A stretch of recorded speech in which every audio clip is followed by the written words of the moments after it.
Beautiful, thank you. One of my favorite songs. Well, welcome everyone. Thank you for coming out on this beautiful, beautiful Alaskan day. We are truly blessed. We are so fortunate to live in this magnificent place and wake up every morning. And even in the crowded city of Los Anchorage, we can breathe air that hasn't been in somebody else's lungs. We are fortunate. So thank you all for coming out. It's good to see everybody. The title of my talk today is Recognizing Your Value. It is really easy to fall into the trap of getting our self-worth or our sense of value from other people. It's so easy for us to do that. We want to be liked. We want to be successful. We want to do a lot of things. And we tend to seek our own self-worth and our own value from others. Sometimes we get into the trap of defining our own self-worth by our success. And what does that mean? Does that mean that we have the newest car or the biggest home? Does it mean we have the most income? Sometimes we can derive our sense of self-worth from whether we're well liked. Are we popular? Do the people at work like us? If we've got that new car and fancy big house, we're probably in a management position of some type. And do we have people that work with us and for us that like us as a boss, like us as a manager, and we identify our success with that. We like to be accepted socially. Do other people like us? Do they like to hang around with us and be with us? Sometimes we even develop some of our sense of self-worth from the clothes that we wear.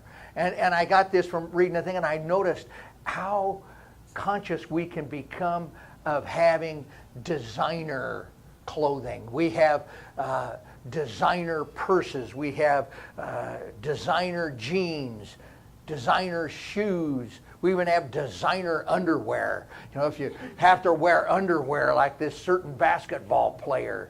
And I'm here to submit, do we really need to wear somebody else's name on our clothes in order to feel good about ourselves? I sure hope not. Because if we do that, we're on a slippery slope, because people's opinions change. All of this is temporary. Our Buddhist brothers and sisters have taught us that suffering can come from attachment to material things. Suffering can come from attachment to a feeling of power or our own ego. And that is the source of suffering. And all that can change. It can change very, very rapidly. That once popular boss may have to make some really difficult business decisions and maybe make some changes that all of a sudden he's not such a popular boss anymore. Sometimes those designer names are no longer in, and you're wearing the wrong kind of clothes. And I submit that it really doesn't make any difference if we're wearing Gucci or Goodwill. It doesn't make any difference if we're wearing Calvin Klein or Fruit of the Loom. I'm more of a Fruit of the Loom kind of guy anyway. We tend to identify with our jobs. And those jobs can really be temporary. You can think you're on the golden path, climbing the corporate ladder to success, and all of a sudden find that you don't even have a job. I'm reminded of a Bible story, and this is another one of those. I don't know if it happened this way or not, but that really doesn't matter. What really matters is the story. This is an interesting story. It is repeated in all of the synoptic Gospels. It first appears in Mark, a very small portion of it, and then there's a much more detailed retelling of this story in both Matthew and Luke. And those two are identical except for the order that these trials came in. As was common at that era, there was a whole lot of plagiarism going on. And we know that a lot of Matthew and Luke were copied right out of Mark. But then they had a whole body of work that wasn't copied from Mark that was identical with each other. And they've identified a gospel that they haven't found yet, and they call it the Quell or the Q gospel. And we've never have found the Q gospel, but this is one of the evidences of those. And in the Bible, we have the Christian Gospels. We have the telling of the birth of Jesus. And then there's this big blank spot. We don't know what happened to Jesus for, the next 28 or 29 years. The next thing he appears, he's about 30. And this is about the time that he's 30. And the way that the story is told in those two, the Gospels of Matthew and Luke, are that one day, the Holy Spirit filled Jesus of Nazareth and came to him and said, "You are my son, and today I am your father." And from that moment on, Jesus was filled with the Spirit of God. And the first thing that he did is he went out into the desert and prayed and fasted for 40 days. Well, at the end of this 40 days, he was tempted by Satan or the devil. I think that's what the actual word it is, Lance. You can probably correct me here. I think it calls him the enemy. And he was very sorely tempted. Now, we can look at this literally, as it's stated, the translation of the Bible, or we can look for the hidden meaning. What is this really saying? We take off that top layer. What's really being said underneath? So it's what happened is, first of all, Satan or the devil, could be our own ego, appears to Jesus and said, "Hey, you've been out here fasting for 40 days. You've got to be pretty hungry. Why don't you turn these stones into bread? And then you can eat those." And Jesus refused. Jesus said no. And in each case, in each of these temptations, he quotes a passage from the Hebrew Scriptures. Jesus says that he is not going to eat that man does not live by bread alone. So the enemy thinks for a while and gives him another challenge, another temptation. And this one he says, okay, takes him up to the highest point of the highest mountain, all the way around, place where the top of this mountain he can see forever. Imagine yourself up on the top of McKinley. You can see all the way to Cook Inlet. And all of this is yours. If you just bow down and pray to me, I will give you all of this. You will be the king of all of these people and all of this land, and you will be the king. So the temptation was for power. But Jesus didn't fall for that either. What Jesus said is that we have been told to put no power before God, to pray to nothing above God. God is the only God, the one God, the only God. So Jesus then refused power. Finally, the enemy tempted Jesus by saying, okay, I'll take you up to the tip top of the tallest spire in the temple in Jerusalem and jump off. And you jump off, and according to you, your God is going to save you. Your angels are going to come down and save you, and you're not going to do that. And you do that, and you prove that these angels save you, and everyone will know that you are indeed the Son of God. And you'll be popular, and everybody will say Hosanna, and man, things are going to be great. So all you got to do is jump off there and let your angels save you. And Jesus said, no, I wasn't going to do that either. He said, Scriptures teach us, do not test God. We can look at it literally, or we can look at that figuratively. We can look at what does this really mean behind here. And all of these are temptations of the ego. These are all temptations of the things that we can fall into, of getting our own sense of self-worth, our own sense of who we truly are from something that's outside of ourselves. And the sense of power seeks him to sense his self, his worth as Jesus of Nazareth outside of himself, in the power becoming king over all these people. Of becoming the popular, the savior, by jumping off and having the angels save him.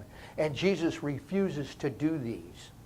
And I think that we can take the message away from that, and that it behooves us to do the same thing.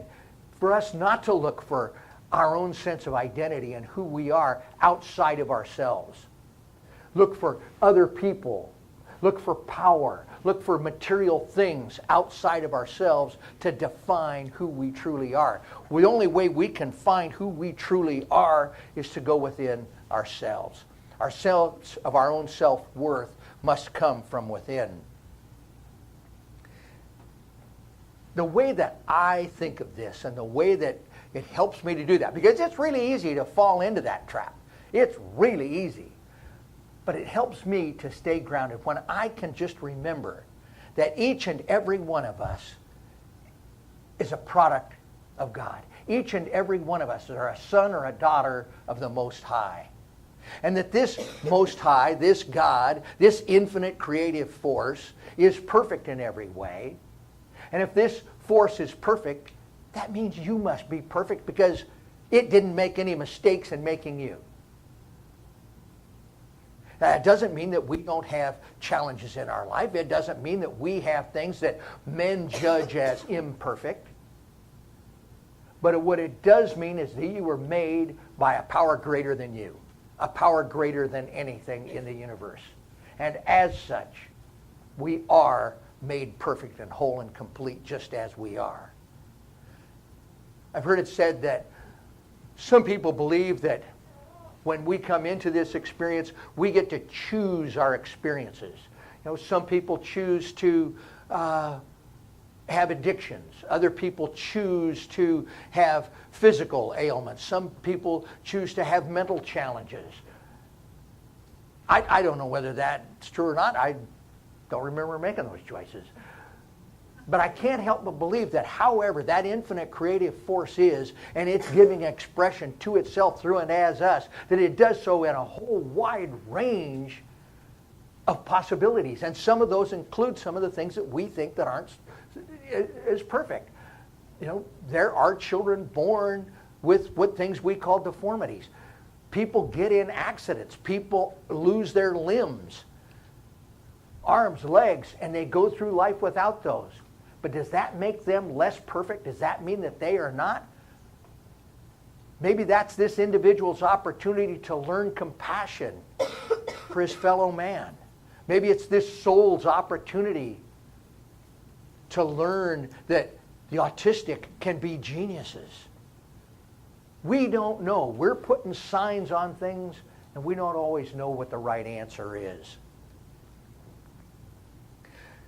Several years ago, I worked with a lady who was having a really tough time in her life, and she was going through a very painful divorce. It was her second one, and as we talked about some of the problems that she faced, came to realize that she had a very difficult childhood, and her mother had not been the most loving and supporting person in the world, and going through this contentious divorce, her husband had made a statement, something to the effect is, no one's ever going to love you because you're just like your mother. You just came from your mother and you're the same. And what came to me in that moment as I talked with her, you didn't come from your mother. None of us came from our mother. We came through our mother, but we all came from that infinite intelligence, the divine creative force of the universe. We came from God. And that divine intelligence, that perfect creative force is perfect in every way, and its output must be perfect in every way. In every way. So even though we may have some things that we don't see as perfect, that doesn't mean we're not. That means we have an opportunity to share and an opportunity to learn. My challenge for us is to share and learn. Now, the same kind of thing can be said of our spiritual community. Are we looking for our sense of who we are as a community outside of ourselves? Are we? Do we judge ourselves by how big our Sunday collection is? Are we judging ourselves by our average Sunday attendance? I have to fill out a report every year. What's our average Sunday attendance? They're judging us. What is our average Sunday attendance? And are we looking at that as a way to judge ourselves, or is there a better way? Is there a way that we can turn within and realize who we truly are? The last time I spoke 2 or 3 weeks ago, I talked about our mission. Well, we talked about our purpose and then our vision for what we can become, but I talked mostly about our mission. Do you remember? What is our mission? Spiritual transformation with grace and joy. Excellent, excellent. Led by Zoe. To teach spiritual transformation with grace and joy. How do we do that? How are we doing that? If we can, decide how we're going to do that, then we can get a gauge on how we're doing. But to my knowledge, there's no way that we can put some sort of spiritual calipers on consciousness and gauge, our level of consciousness. I don't think there are calipers out there that do that. So what we can do is rely on the stories. We can rely on the experiences of other people. Now, I have asked one congregant to come up today and give a little bit of talk about what being in this congregation and being in this center has meant to her.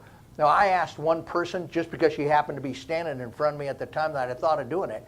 But I could have probably asked, I don't know how many people are here today, I'm going to guess 65. I could have asked 50 or 55 different people and got the same kind of a talk, the same kind of a thing. But I would like to invite now Gene Alden McClaskey to come up.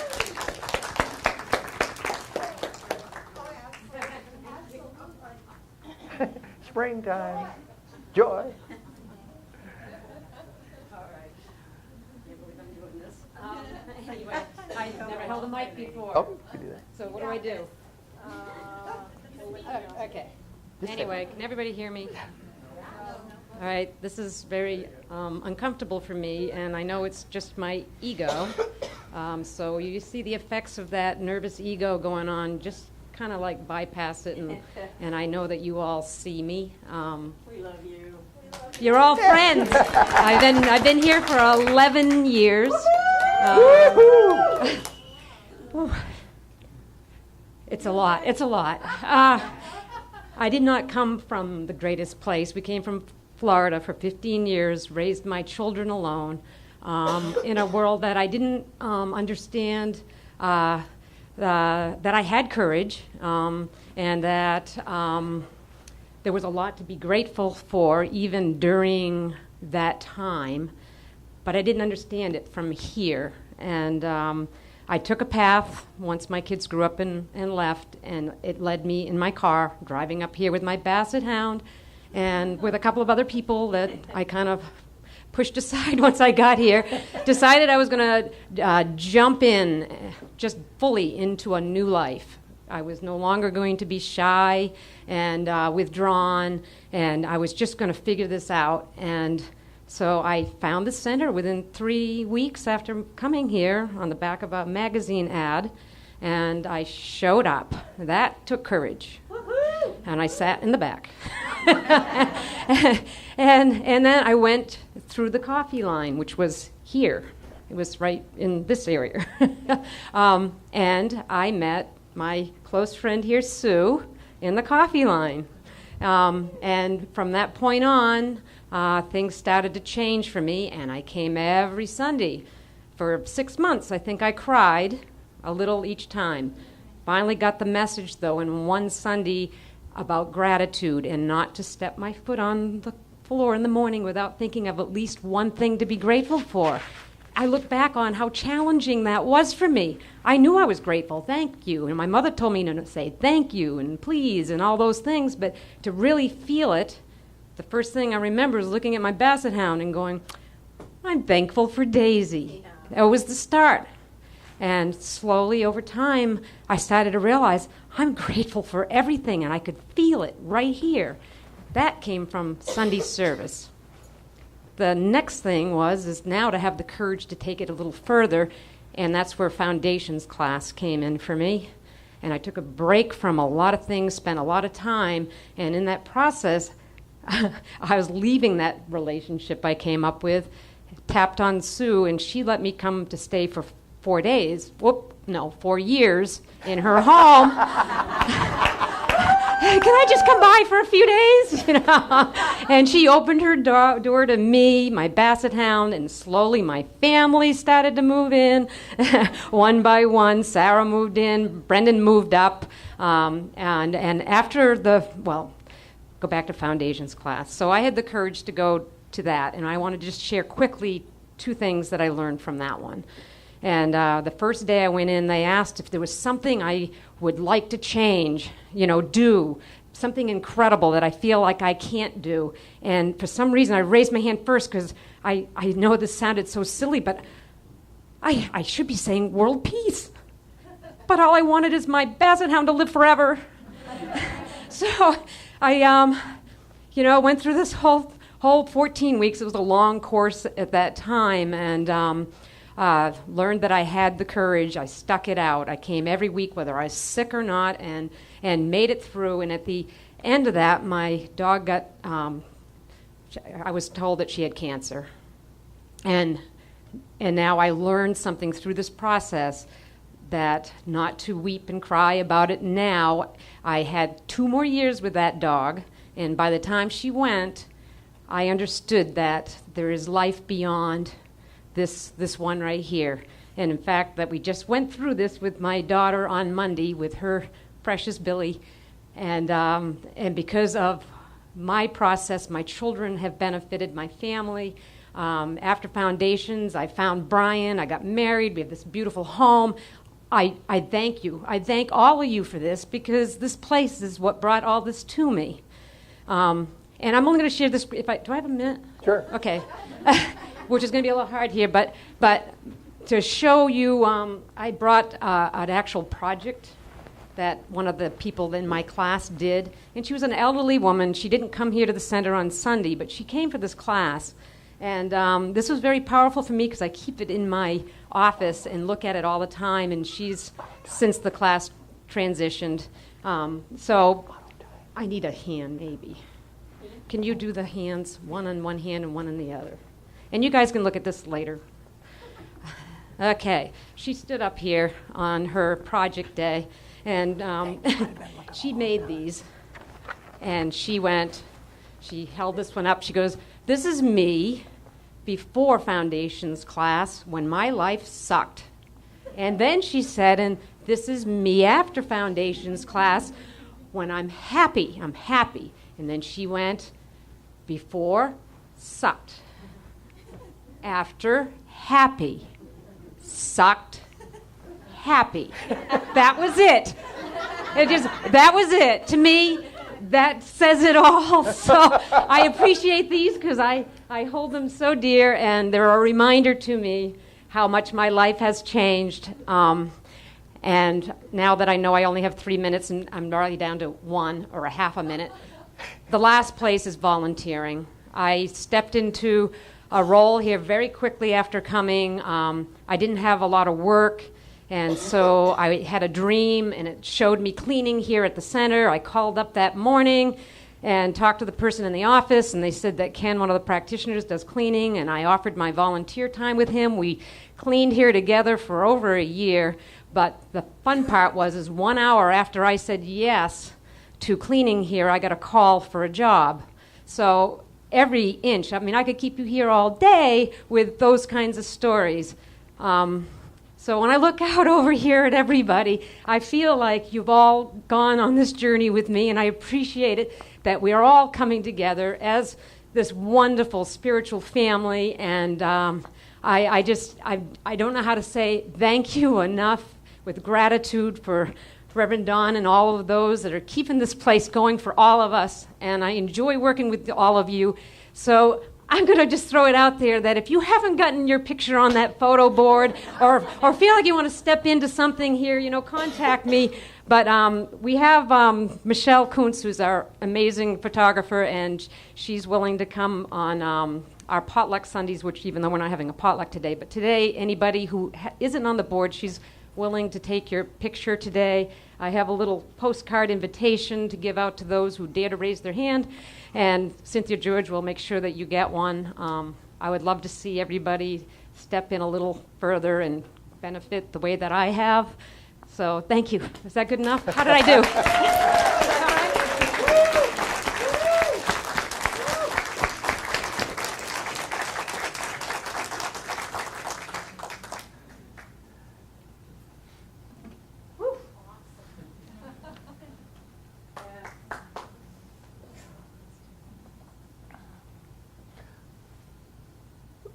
What I want you to take away today, the takeaway for today, is that we are making a difference in this world. This center is much larger than the 65 or 70 people that are sitting here right now. It goes further beyond that. It ripples out, because as you are in this world, as you transform, as Jean has done, as so many different people have done, the people that you associate with are affected as well. The smile that you have that you didn't ever have before spreads. And it's not just to the people in your immediate surroundings now. This has been going on for a long time. But we are touching hundreds of lives. And I really feel that we should be touching thousands of lives. But if we can stop and we can gain our own sense of self-worth, our own sense as a community of who we really are, and we ask that tough question, are we transforming lives through spiritual education with grace and joy? I think the answer is yes. We don't always have the grace and joy, but we certainly do facilitate transformation. And it's because of each and every one of you. So I just want to thank you. And thank you, Jean, for doing that. What a testimony. This was a lady that, before one of her classes in that first foundations class, was so nervous she broke out in hives. And this was in a class where it's loving and supporting of everybody. So to have the courage to get up in front of everybody is remarkable. Jean, thank you.